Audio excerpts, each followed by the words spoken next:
नमस्कार दोस्तों, स्वागत है आपका गुरु ज्ञान भक्तावल चैनल में। आज मैं आपको बताऊंगा कि अगर आपने कोई देवी या देवता, ठीक है, घर में पूज लिया, इस चीज़ का मेरे पास बहुत सारे कमेंट आ रहे थे इस वीडियो के लिए, तो मैं आपको इसी वजह से ये वीडियो बना के दे रहा हूँ कि अगर कोई किसी भगत के द्वारा आपने किसी भी देवी या देवता को अपने घर में पूज लिया है, चाहे वो बुलाकी बाबा हो या कोई भी देवी देवता हो, तो उनको आप बाद में अपने घर से हटा सकते हो या नहीं हटा सकते।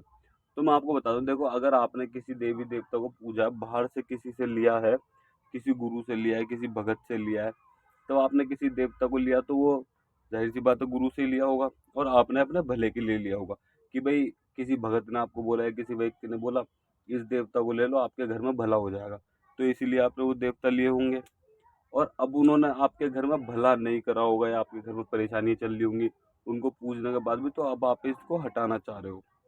तो मैं आपको बता दूं, देखो, अगर आपने किसी गुरु से लिए हैं वो देवता, जैसे मान लीजिए किसी भगत से लिए हैं, किसी गुरु से लिए हैं, या किसी भी व्यक्ति से लिए हैं, अपने रिश्तेदारी में से भी, जिस भी मतलब कि गुरु उस्ताद हो गया, रिश्तेदारी में भी जिससे भी है, तो गुरु उस्ताद से अगर आपने कोई देवता लिया तो वो गुरु उस्ताद वापसी ले जा सकते हैं उस देवता को। अगर गुरु उस्ताद उस देवता को वापसी नहीं ले जाना चाहते, मैं आपको पॉइंट बता रहा हूँ, ठीक है, नहीं ले जाना चाहते, या फिर वो आपसे कह रहे कि भाई मैंने तो वापसी ले लिया, अब ये पता नहीं कहाँ से है, ठीक, तो मैं उस चीज़ का भी आपको तरीके बताऊंगा कि किस तरीके से आप देवी देवताओं को अपने घर से विदा कर सकते हो ताकि वो आपको दोबारा परेशान ना करे और आपके घर पे जगह स्थान ना मांगे। ठीक, तो आप इनको, आपने जिस गुरु से बोला वो वैसे ले जा सकते हैं, अगर वो चाहें तो वो उस देवता को ले जा सकते हैं। लेकिन 1% अगर वो उस देवता को नहीं ले जा पा रहे या नहीं ले जाते, वो आपसे बोल देते कि हम इस देवता को ले गए लेकिन देवता वहीं का वहीं है, तो आप क्या कर सकते हो, आप देवता को कोई गाली मत बको, कुछ उल्टा सीधा मत बोलो, ठीक है ना। चाहे कोई भी देवता हो, चाहे वो आपके भले पे चाहे बुरे पे, देवता देवता होता है। कभी भी किसी देवता से उल्टा मत बोलो आप, ठीक है। आपको इस चीज़ का ध्यान देना, फिर आपको एक भोग प्रसाद तैयार करना।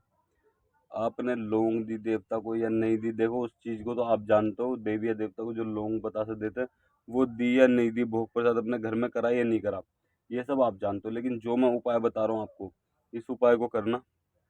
इस उपाय को देखो, एक बार में तो नहीं हटेंगे क्योंकि आपके घर में पूजे हुए हैं, ठीक, 2-4 बार आपको ये उपाय करना पड़ेगा, वो देवी या देवता जो भी होंगे वो अपने स्थान पर बैठ जाएंगे।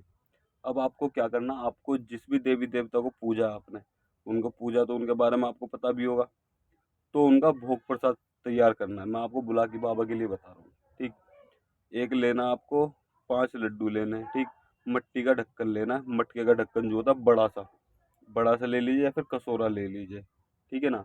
कसोरा जिसमें चिड़िया विड़िया को पानी पिलाते हैं वो ले लीजिए।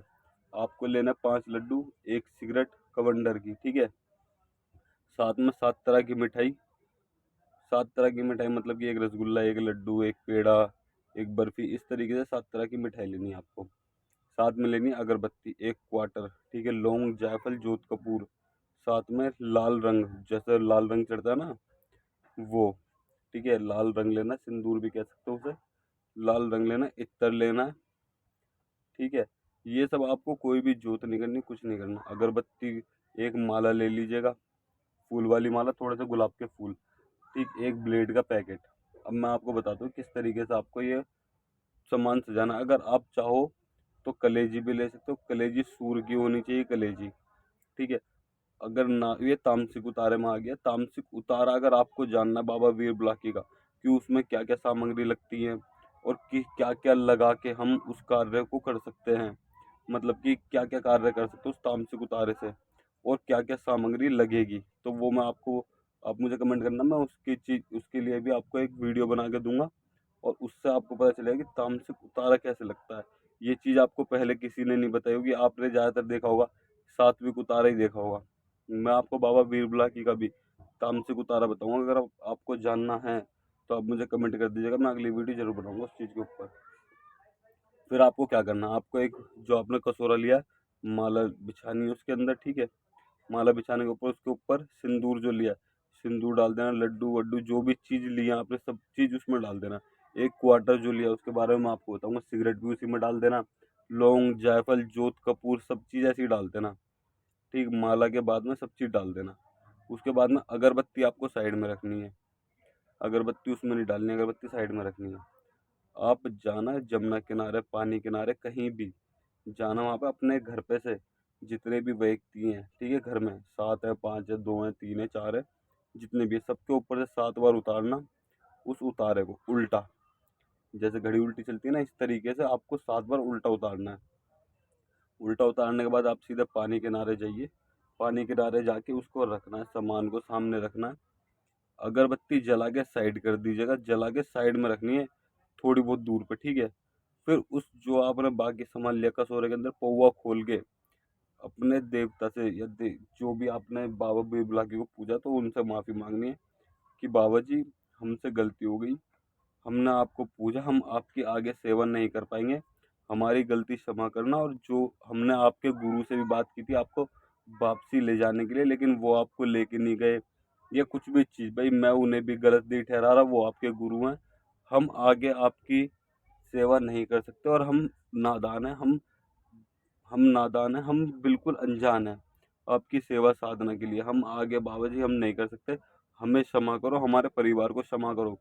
इस तरीके से आपको बाबा से गलती वलती मांगनी है। अगर आपने थोड़ा उल्टा सीधा बोल दिया हो किसी भी देवी देवता से, तो उनसे भी गलती माननी है आपको। गलती मानने के बाद में जो पौवा है वो खोल के पूरा ऐसे ही डाल देना कटोरे में, ऐसे ही पूरा पलट देना।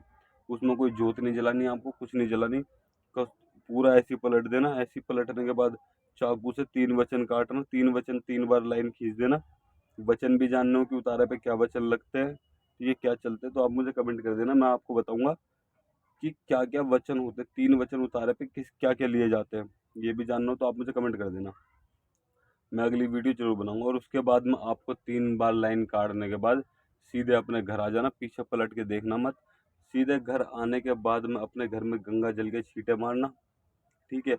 शुद्धि करनी है आपको अपने घर की। उसके बाद में देखो, रोग नहीं है, वो देवी देवता है, लेकिन उनके साथ में वो बुरा कब करते हैं देवी देवता, उनके साथ में कोई रोग आ जाता है, ठीक। तो देवी देवता जाएंगे तो रोग भी लेके जाएंगे वो अपने साथ के। तो अपने घर में आपको गंगा जल के छींटे मारने। गंगा जल के छींटे देने के बाद जितने भी व्यक्ति हैं उन सबके हाथ मुंह पैर धुलवाने, थोड़ा थोड़ा पानी पिलवा देना। पानी पिलवाने के बाद आपके घर में राहत पड़नी शुरू हो जाएगी। उसके बाद आप अपने देवी देवता की सेवा साधना करना, अपने देवी देवता की पूजा पाठ करना। फिर आपके घर में बरकत होने लग जाएगी, जो भी नेगेटिव एनर्जी होगी वो हट जाएगी, और आपके घर में सुख शांति होने लग जाएगी। फिर आपको दोबारा में मतलब कि 2-4 बार आपको यही उपाय करना है। और अगर आपके घर में किसी और देवी देवता को आपने पूज लिया, उन्हें भी हटाना चाहते हो, और आपको पता नहीं है वो किस तरीके से हटेंगे, तो आप मुझे देवी या देवता का नाम कमेंट कर देना, मैं आपको पूरी विधि से बताऊँ कि उनको किस तरीके से आप अपने घर से विदा कर सकते हो, यानी कि उनके थान मकान पे बैठा सकते हो, अगर आप उनको पूजना नहीं चाहते तो। और अगर आप हमारे द्वारा कुछ भी चीज़ सीखना चाहते हो, तो आप हमें हमारे इंस्टाग्राम पर फॉलो कर सकते हैं। और हमारे इंस्टाग्राम आईडी है गुरु ज्ञान भक्तावल के नाम से, वहाँ पे आप हमसे गुरु दीक्षा लेके हमसे सीख सकते हो। एक चीज़ और, हम ऑनलाइन ही सिखाते हैं और ऑनलाइन ही बताते हैं, ठीक है। और अगर आपको हमारे द्वारा दी गई जानकारी अच्छी लगी हो तो वीडियो को लाइक करें, चैनल को सब्सक्राइब करें, और बेल आइकन दबाएं, ताकि हमारे द्वारा दी गई जानकारी आप तक समय पर पहुंच सके।